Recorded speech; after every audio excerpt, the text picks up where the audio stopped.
Students,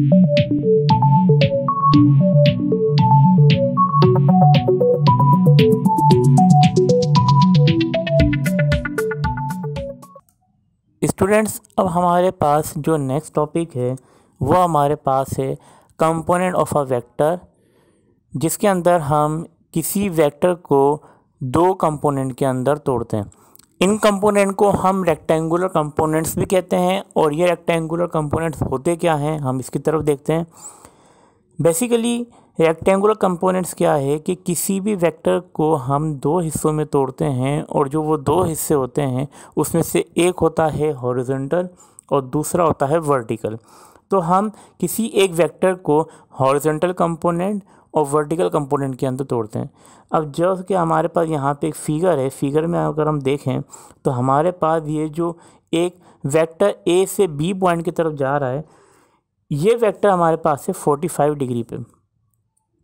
अब इस vector को अगर हम कंपोनेंट में तोड़ते हैं वर्टिकल और हॉरिजॉन्टल, तो हमारे पास हॉरिजॉन्टल कंपोनेंट क्या होगा कि हम यहाँ पे एक स्ट्रेट लाइन ड्रॉ करेंगे जो कि हॉरिजॉन्टल होगी, और एक इसी के ऊपर 90 डिग्री पे हम एक वर्टिकल लाइन को ड्रॉ करेंगे जो कि रेड लाइन से यहाँ शो हो रहा है।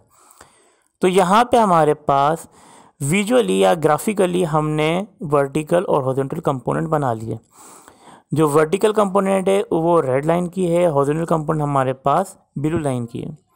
यहाँ पे विजुलाइज करने के बाद अब बात आती है कि आखिर हम बग़ैर विजुलाइज किए या फिर अगर हम इसके बारे में ये मालूम करना चाहें कि ये जो लेंथ है इनकी लेंथ क्या होगी, क्योंकि हमारे पास जो कंपोनेंट बनते हैं उसको हम उसके ज़रिए हम फाइंड आउट करते हैं मैग्नीट्यूड।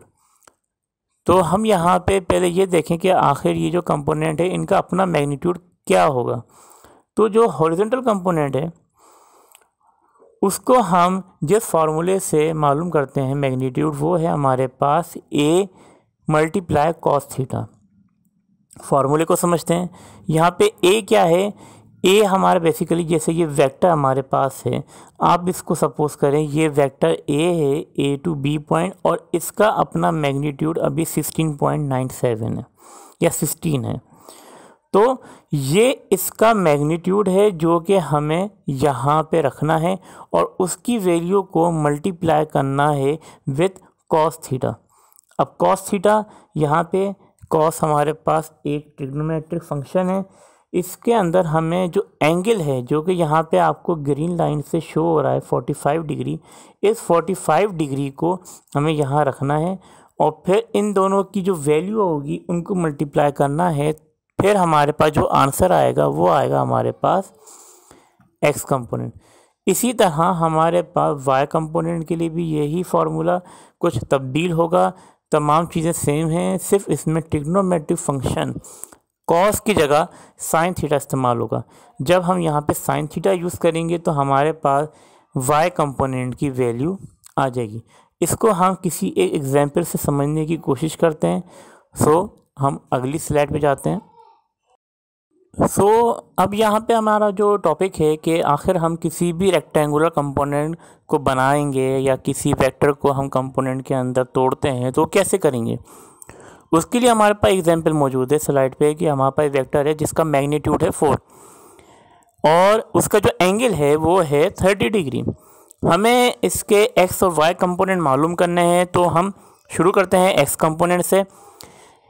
एक्स कंपोनेंट के लिए हम इसको डिनोट करते हैं ए एक्स, एक्स मतलब एक्स कंपोनेंट को डिनोट करेगा।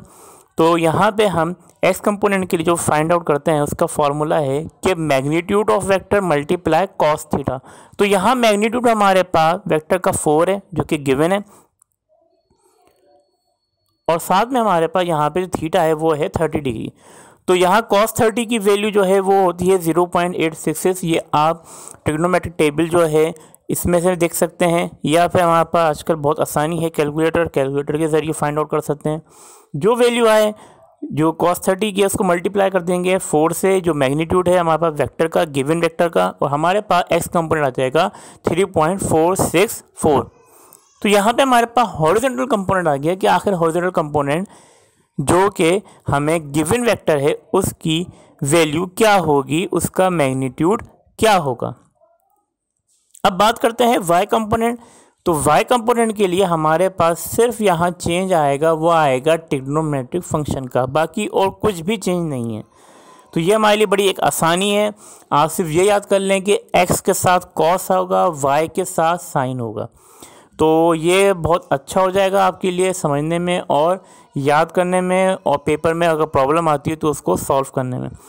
तो खैर हम इस मेथड में यहाँ पे y कंपोनेंट की वैल्यू मालूम करते हैं। तो यहाँ पे हमारे पास 4 की वैल्यू सेम रहेगी, बाकी साइन थीटा हमारे पास आ जाएगा। थीटा हमारे पास वही 30 डिग्री है। साइन 30 की value 0.5। Again you can see from the calculator, you can find out what is the value of sine theta sine 30। सो यहाँ 0.5 आ गया। 0.5 को मल्टीप्लाई कर देंगे अगेन 4 से, तो हमारे पास यहाँ पे आ जाएगा 2। तो हमने यहाँ पे रेक्टेंगुलर कंपोनेंट फाइंड आउट कर लिए। एक्स कंपोनेंट हमारे पास 3.464 है एंड वाई कंपोनेंट हमारे पास 2 है। इसको हम चाहें तो एक विजुअलाइजेशन के ज़रिए भी देख सकते हैं कि यहाँ पे हमारे पास कोई कंपोनेंट है जो कि हमारे पास ये वेक्टर है। अगर हम यहाँ पे वीडियो में देखें तो ये वेक्टर है हमारे पास, इसका ये आ गया वर्टिकल कंपोनेंट, इसका आ गया ये हॉरिजॉन्टल कंपोनेंट। तो यहाँ पे इसकी ये वैल्यू हमने फाइंड आउट कर ली है।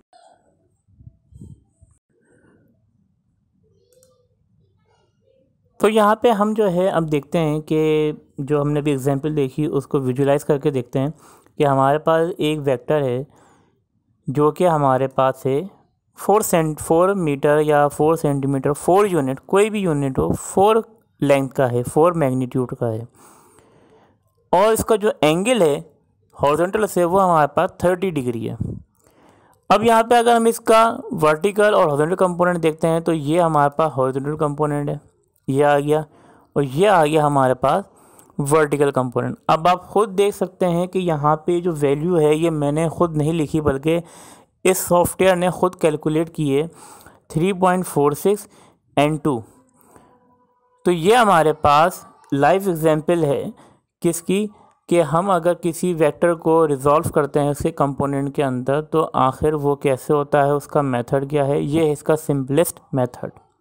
ठीक है, आई होप इस विजुलाइजेशन से आपको काफ़ी क्लियर हो गया होगा कि यहाँ हम वेक्टर को रिजॉल्व कैसे करते हैं फार्मूले के ज़रिए, और अगर हम इसकी फ़िगर बनाएं तो फिगर भी हम कैसे बनाएं।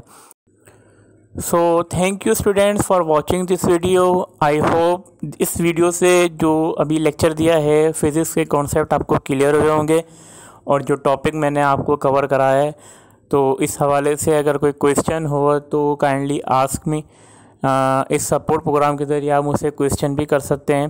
सो इंशाल्लाह if you have any question then I will remove the any query that you have. Thanks.